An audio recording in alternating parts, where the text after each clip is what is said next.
best game by far was Texas Tech beating Duke. And please tell, I was just about to say this before Tucker says anything. Well before the game happened, he said, you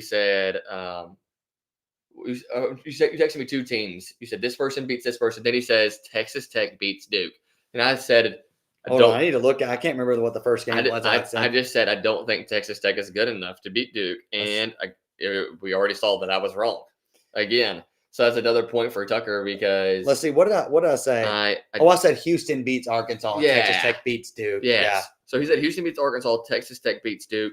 We have proof of that on our text messages.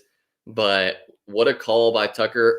I didn't think that Texas Tech had it in them, but they just kept on fighting and fighting and fighting. Just like they were down like 15. It was like 15 or 16. It looked ugly. It was bad.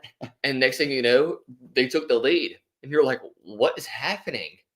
They just kept fighting, dude. But man, Christian Anderson is a good player to complement Obi. Yes, dude, you can JT Toppin. Get over this. I said this in our last episode. You probably didn't watch the whole thing either. I did not, but I listened to a good chunk of it. It's okay. I said that when I look at the players, I think JT Toppin is probably the best player overall, even though Cameron Boozer has proven that he's a little bit. I mean, I just still think JT Toppin's better from experience.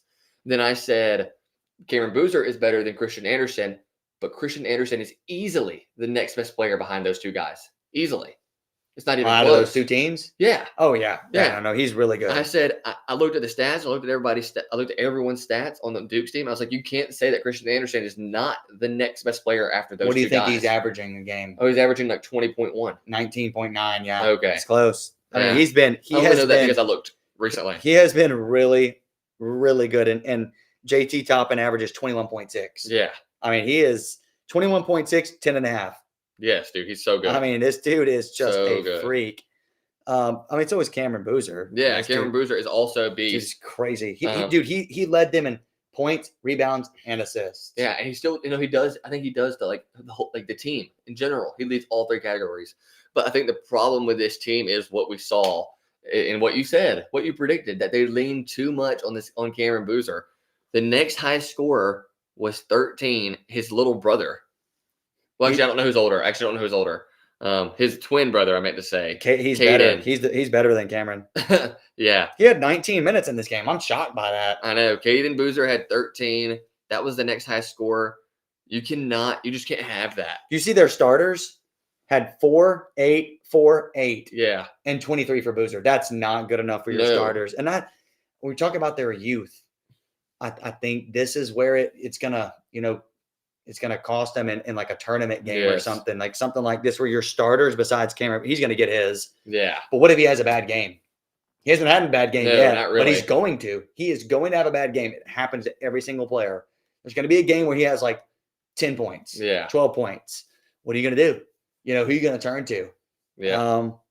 I'll tell you the difference, though. If we talk about Josh Pate, he talks about these do-up spots, like you're due up for a better performance. I think Texas Tech was due for a win like this. They've lost to Illinois. They lost to Arkansas. They were competitive in these games. Got smashed by Purdue. They did get smacked by Purdue. They've lost all these big games. And it's like, this is your last chance to get a huge win. Like, this is it. You've got to pick it up. Duke's had a lot of these wins, and some have been really close. Like, they escaped Florida. They escaped Arkansas. So I was like, escape Michigan State. I just thought about it. I was like, they're due for a loss. Texas Tech is due for a win. They've got to have this. Yeah. But I mean, honestly, Duke handled this game until they just started slipping. Mm-hmm. And I think they kind of ran out of gas, but also the youth started showing. And JT Toppin and Christian Anderson are just a dynamic duo. They really for Texas Tech. I mean, it's crazy how good those two guys are. Largest lead for Duke was 17. Largest lead for Texas Tech was 9, which I think was early. Wait, did you talk about this game? You predicted I was predicting it. Yeah, predicting it. Okay. Yeah, I was doing prediction. So Lawan Watts is a good player for Texas Tech too. He averages 15 a game, but he fouled out with like, I feel like there was like 10 minutes left in the game or I more. was wondering why I didn't see him. He fouled out. I was He wondering fouled why I out. didn't see him. And he had in his 27 minutes, he had 20 points. Yeah, I think So that's impressive. I really think that Texas Tech can be a good team, even in the Big 12. They could compete if they can get more from Donovan Atwell. If they can get him, like somehow he's averaging. It still says he's averaging 10.8 every time I look at it, he's got 5. Yes, literally every single time I watch the game, he has 2 points. It's got to be in these scrub 5 games. points. He's dropping like 20. Yeah, I don't understand what's happening. He really has to start having like 10 to 15 in these big games, and they're going to take the next jump as a team, because their team is not bad. They just haven't been performing.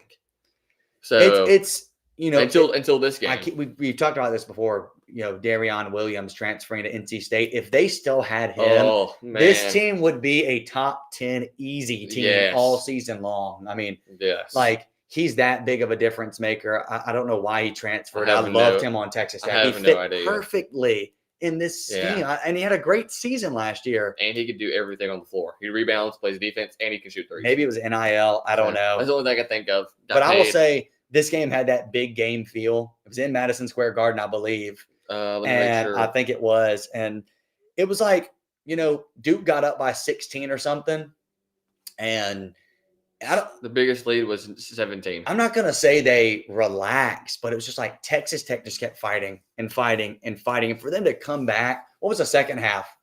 So Texas Tech in the first half, 36, Duke 46.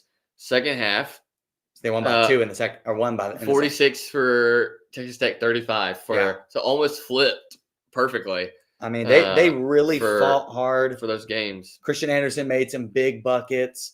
JT Toppin always is going to make big buckets. Again, the Madison Square Garden. Look at 20,000 people in attendance. Look at Duke's schedule, please. Yes, they're gonna run their way through. Oh yeah, they're gonna run their way through the ACC. Well, they go Georgia Tech, Florida State, then Louisville. So their first test in the ACC is January 6th. I think it's clearly at Louisville. It is Duke, Louisville, North Carolina, Virginia. Those are the only 4 teams that I could see legitimately competing for the ACC crown. And at that, I think North Carolina is even a tick below. I would say even Louisville. They're higher ranked, but I still think they're worse. Yeah, but Louisville got whooped by Tennessee, but they were missing Mikael Brown Jr. They're missing their best player. I mean, of course you're going to lose at Tennessee by 50. So it shouldn't have been as bad as it was, but you're likely to lose that game. This was a great game. Oh, dude, incredible. Great game. Incredible that was game. a tournament game. Yeah.